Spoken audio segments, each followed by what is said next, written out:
Le long du littoral, voici un herbier de Posidonie. Ce n'est pas une algue, mais une plante qui nourrit et abrite tout un écosystème riche et varié. Mais de plus en plus souvent, voici ce que l'on trouve. Des herbiers moribonds, asphyxiés dans une eau troublée par la pollution, des plantes arrachées par les ancres des plaisanciers, les décharges sauvages. La Posidonie, comme les autres herbiers marins, disparaît des océans. En un siècle, 30% des herbiers mondiaux ont disparu. Et si cela continue, dans 50 ans, il ne restera pratiquement rien.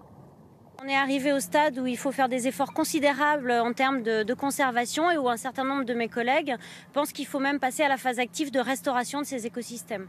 Alors sur les côtes languedociennes, désormais, le moindre plant qui se détache du sol est précieusement récupéré. Ça, c'est la Zoster marina, la plus grande. On les récolte comme ça, le rhizome, la feuille. Récolte aussi des graines échouées sur les plages. Tout cela va servir à cultiver des boutures de plantes pour les réinsérer plus tard dans les zones dévastées. L'idée est simple et pourtant personne ne l'avait encore concrétisée.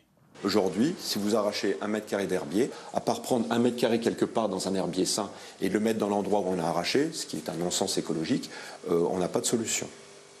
Donc la nôtre est de mettre en place un jour une pépinière pérenne. Car la tâche est d'importance. Les herbiers marins sont considérés comme des poumons naturels. Ils dégagent énormément d'oxygène, toutes ces petites bulles qui remontent à l'air libre.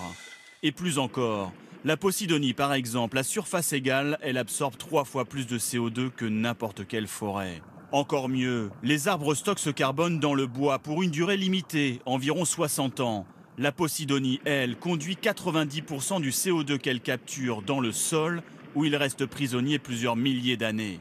Les premières plantations de ces pépinières des mers auront lieu quand les boutures seront prêtes au printemps, pour donner un nouveau souffle aux herbiers marins et à la qualité de notre air.